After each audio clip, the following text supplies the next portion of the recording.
Lord, you are my light and my salvation. Lead me into your truth. Surely our griefs he himself bore, and our sorrows he carried. Yet we ourselves esteemed him stricken, smitten of God, and afflicted. But he was pierced through for our transgressions. He was crushed for our iniquities. The chastening for our well-being fell upon him, and by his scourging we are healed. All of us like sheep have gone astray, each one to his own way. But the Lord has caused the iniquity of us all to fall on him. Isaiah 53, 4-6. Exodus 27, verses 1-28.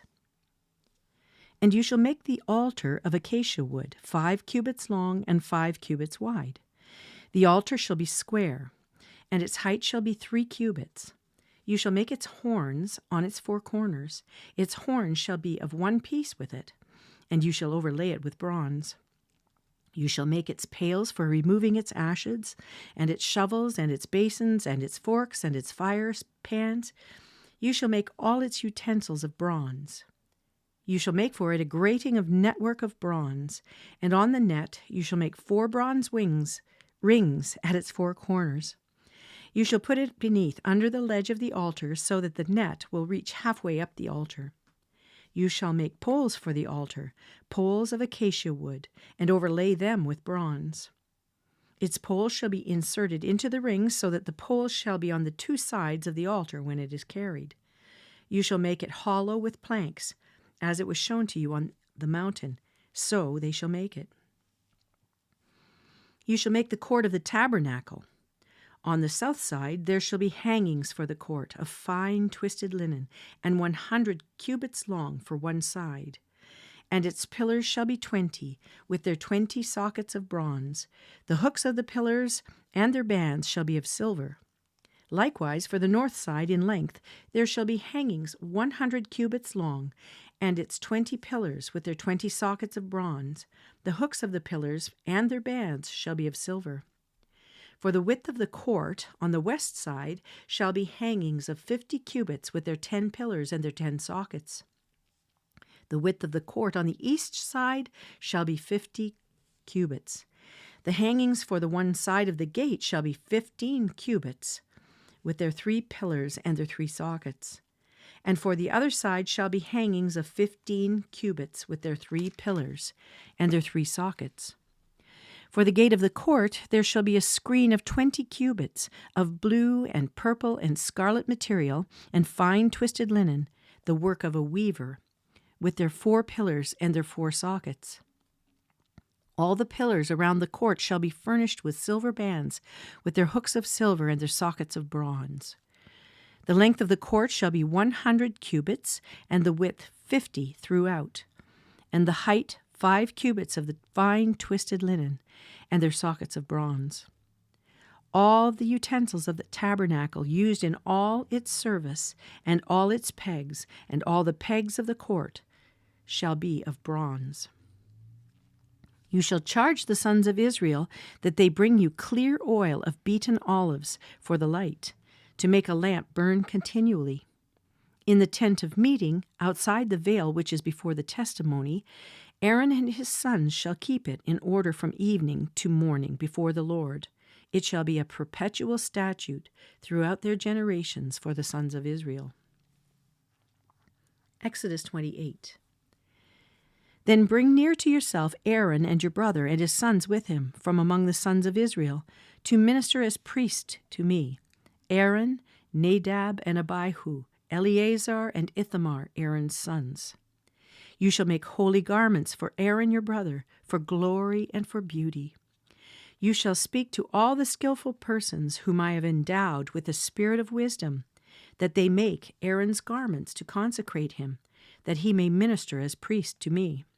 These are the garments which they shall make: a breastplate and an ephod and a robe and a tunic of checkered work, a turban and a sash. And they shall make holy garments for Aaron your brother and his sons, that he may minister as priest to me. They shall take the gold and the blue and the purple and the scarlet material and the fine linen. They shall also make the ephod of gold, of blue and purple and scarlet material, and fine twisted linen, the work of the skillful workman. It shall have 2 shoulder pieces joined to its 2 ends, that it may be joined. The skillfully woven band which is on it shall be like the workmanship, of the same material, of gold, of blue and purple and scarlet material, and fine twisted linen. You shall take 2 onyx stones and engrave on them the names of the sons of Israel, 6 of their names on the one stone, and the names of the remaining 6 on the other stone, according to their birth. As a jeweler engraves a signet, you shall engrave the 2 stones according to the names of the sons of Israel. You shall set them in filigree settings of gold. You shall put the 2 stones on the shoulder pieces of the ephod as stones of memorial for the sons of Israel. And Aaron shall bear their names before the Lord on his 2 shoulders for a memorial. You shall make filigree settings of gold and 2 chains of pure gold. You shall make them of twisted cordage work, and you shall put the corded chains on the filigree settings. You shall make a breastplate of judgment, the work of a skillful workman, like the work of the ephod you shall make it, of gold, of blue and purple and scarlet material, and fine twisted linen you shall make it. It shall be square and folded double, a span in length and a span in width. You shall mount it on 4 rows of stones. The first row shall be a row of ruby, topaz, and emerald, and a diamond. And the third row a jacinth, an agate, and an amethyst. And the 4th row a beryl, and an onyx, and a jasper. They shall be set in gold filigree. The stones shall be according to the names of the sons of Israel, 12, according to their names. They shall be like the engravings of a seal, each according to his name for the 12 tribes. You shall make on the breastpiece chains of twisted cordage work in pure gold. You shall make on the breastpiece 2 rings of gold, and shall put the 2 rings on the 2 ends of the breastpiece. You shall put the 2 cords of gold on the 2 rings at the end of the breastpiece. You shall put the other 2 ends of the 2 cords on the 2 filigree settings, and put them on the shoulder pieces of the ephod at the front of it. You shall make 2 rings of gold, and shall place them on the 2 ends of the breastpiece, on the edge of it, which is toward the inner side of the ephod. You shall make 2 rings of gold, and put them on the bottom of the 2 shoulder pieces of the ephod, on the front of it, close to the place where it is joined, above the skillfully woven band of the ephod. They shall bind the breastpiece by its rings to the rings of the ephod with a blue cord, so that it will be on the skillfully woven band of the ephod, and that the breastpiece will not come loose from the ephod. Aaron shall carry the names of the sons of Israel in the breastpiece of judgment over his heart when he enters the holy place, for a memorial before the Lord continually. You shall put in the breastpiece of judgment the Urim and the Thummim, and they shall be over Aaron's heart when he goes in before the Lord, and Aaron shall carry the judgment of the sons of Israel over his heart before the Lord continually. You shall make the robe of the ephod olive blue. There shall be an opening at its top in the middle of it, and around its opening there shall be a binding of woven work, like the opening of a coat of mail, so that it will not be torn. You shall make on its hem pomegranates of blue and purple and scarlet material all around on its hem, and bells of gold between them all around, a golden bell and a pomegranate, a golden bell and a pomegranate, all around on the hem of the robe. It shall be on Aaron when he ministers, and its tinkling shall be heard when he enters and leaves the holy place before the Lord, so that he will not die. You shall also make a plate of pure gold, and shall engrave on it, like the engravings of a seal, holy to the Lord. You shall fasten it on a blue cord, and it shall be on the turban. It shall be at the front of the turban. It shall be on Aaron's forehead, and Aaron shall take away the iniquity of the holy things. which the sons of Israel consecrate with regard to all their holy gifts, and it shall always be on his forehead, that they may be accepted before the Lord. You shall weave the tunic of checkered work of fine linen, and shall make a turban of fine linen, and you shall make a sash, the work of a weaver.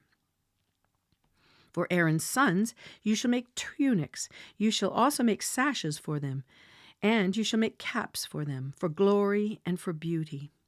You shall put them on Aaron your brother and on his sons with him, and you shall anoint them and ordain them and consecrate them, that they may serve me as priests.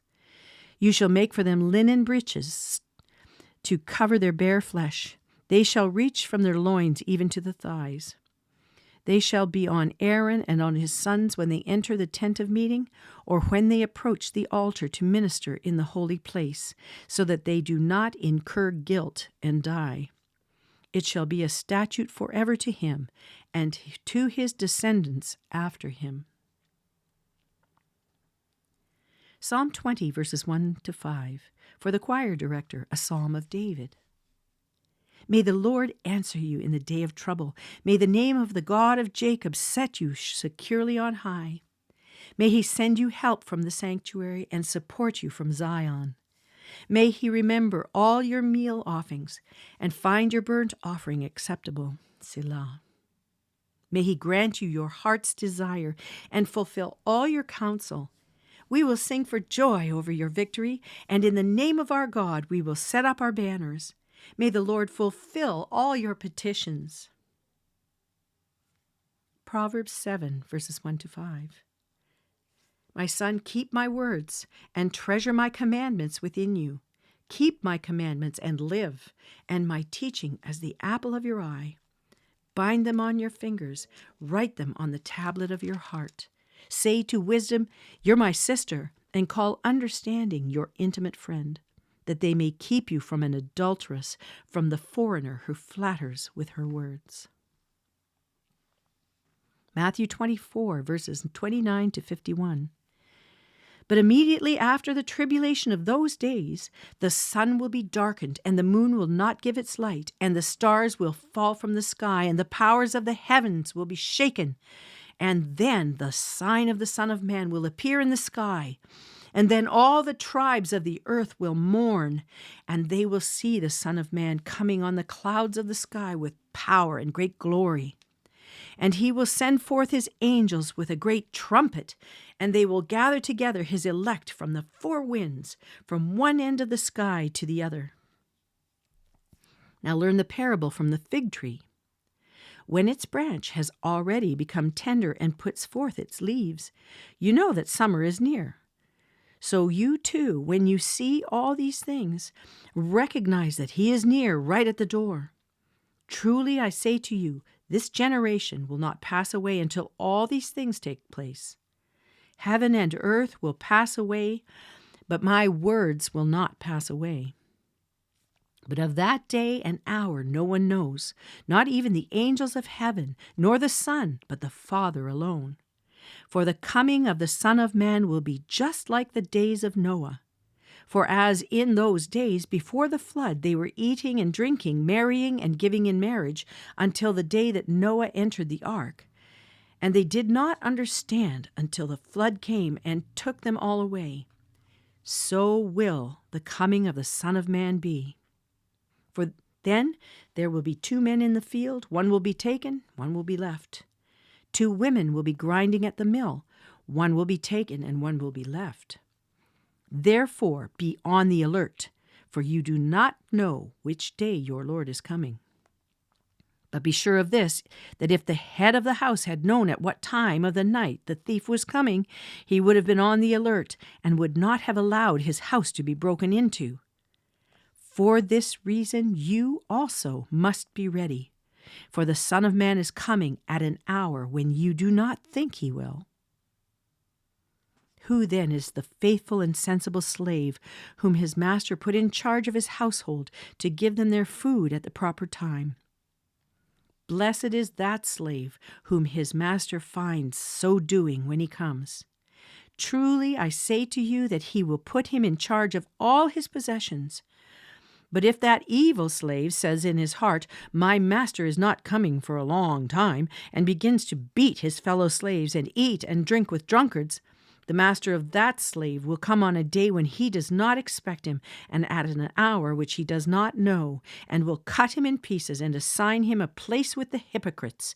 In that place there will be weeping and gnashing of teeth."